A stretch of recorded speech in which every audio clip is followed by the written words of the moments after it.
Bismillahirrahmanirrahim. Assalamualaikum warahmatullahi wabarakatuh. Alhamdulillah, alhamdulillahilladzi qad akhraja nata'ijal fikri li arbabil hija wa hatta anhu min sama'il aqli kulla hijabin min sahabil jahli. Amma ba'da wal masyhuru amma ba'du.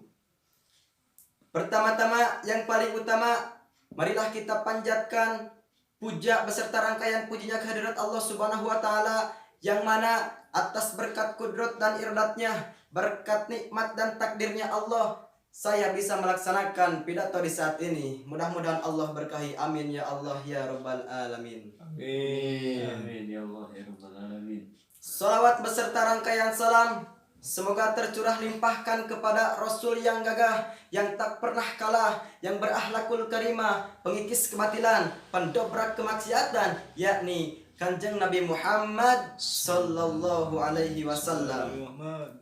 Saya beritahukan kepada seluruh pemirsa, orang yang pelit itu bukan orang yang tidak mengasihi kuota apalagi pulsa. Tetapi kata Nabi Muhammad, orang yang pelit itu al-bakhilu man dzukirtu indahu falam yusolli alayya.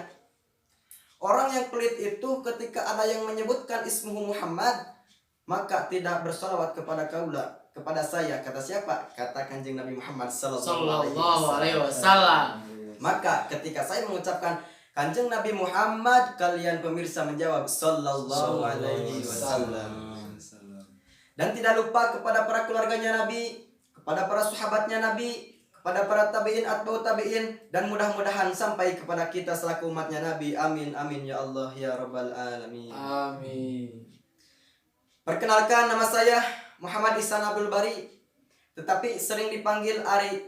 Saya perwakilan dari SMA Itayas Pemiah yang beralamat Desa Cinisti, Kecamatan Bayongbong, Kabupaten Garut. Di sini saya insya Allah akan menyampaikan pidato yang berjudul Pentingnya Pendidikan Karakter di Zaman Milenial. Kenapa dikatakan penting pendidikan karakter? Dikarenakan Indonesia membutuhkan penerus-penerus bangsa agar Indonesia semakin maju, Indonesia semakin kita banggakan, semakin kita sayangi. Untuk apa? Untuk menjadikan Indonesia semakin yang unggul.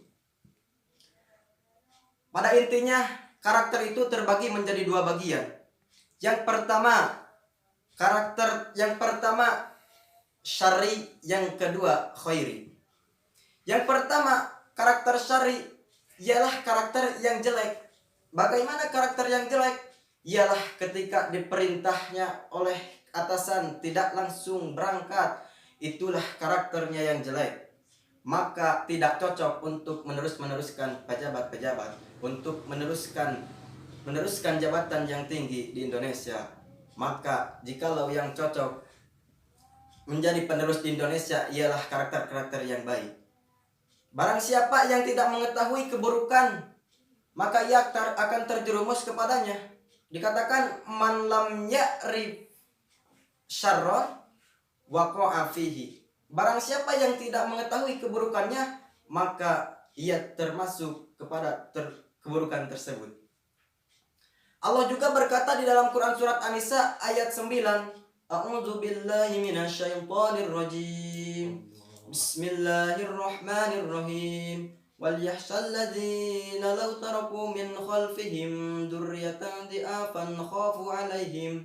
Dikatakan kata Allah Subhanahu wa taala, yang paling saya takutkan, yang paling saya takuti ialah keturunan-keturunan yang lemah. Dalam artian tidak cocok untuk dipakai atau tidak cocok untuk melanjutkan para pejabat. Misalnya para bupati tidak cocok diteruskan, para presiden dan lain-lainnya. Maka kita selaku anak-anak Indonesia harus memperbaiki karakter sedikit demi sedikit. Yang kedua, karakter khairi ialah karakter yang baik. Bagaimana karakter yang baik? Ialah khairun nas anfa'uhum bin nas. Ialah manusia yang bermanfaat bagi orang yang lain. Yang kedua ialah karakter khairi.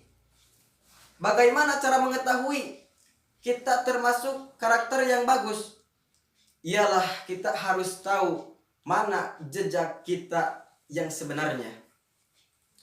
Ialah kita jikalau mempunyai cita-cita yang tinggi, kita harus mengetahui mana ilmunya. Dikarenakan kata Rasulullah SAW, man arada dunya fa alaihi bil ilmi, wa man arada al akhirat fa alaihi bil ilmi, wa man arada huma fa alaihi bil ilmi. Jikalau pengen mengerjakan pekerjaan dunia, maka kerjakanlah dengan ilmu. Jikalau kalian semua pemirsa pengen menjadi arsitektur, harus mengetahui ilmunya dulu. Jikalau kalian semua pengen menjadi presiden, harus mengetahui ilmunya dulu bagaimana cara menjadi presiden. Maka kita semua harus senantiasa mencari ilmu. Yang kedua, waman aradal akhirat fa alaihi bil ilmi. Barang siapa yang ingin mengerjakan kerjaan akhirat, maka kerjakanlah dengan ilmu. Waman aradahuma fa alaihi bil ilmi. Dan barang siapa yang ingin mengerjakan kedua yang tadi, kerjakanlah dengan ilmu. Maka kita semua harus senantiasa mencari ilmu dengan baik. Dikarenakan disebutkan asadun nas yaumal qiyamati rajulun tolabul ilmi falam yatlub. Seorang yang paling rugi di hari kiamat ialah orang yang mampu untuk mencari ilmu tetapi enggan untuk mencari ilmu, tetapi tidak untuk mencari ilmu, tidak melaksanakan mencari ilmu. Itulah orang yang paling rugi di hari kiamat. Maka kita senantiasa jikalau ingin meneruskan estafet-estafet para pejabat di zaman sekarang, kita harus mencari ilmu. Dikarenakan harus mencari ilmu, harus mengetahui ilmunya dulu. Bagaimana cara menjadi presiden, kita harus mengetahui ilmunya dulu. Bagaimana pengen menjadi bupati, kita harus mengetahui ilmunya dulu. Bagaimana pengen menjadi tiktokers, harus mengetahui ilmunya dulu. Oke, sekian dari saya. Wabillahi taufiq wal hidayah. Wassalamualaikum warahmatullahi wabarakatuh. Waalaikumsalam warahmatullahi wabarakatuh.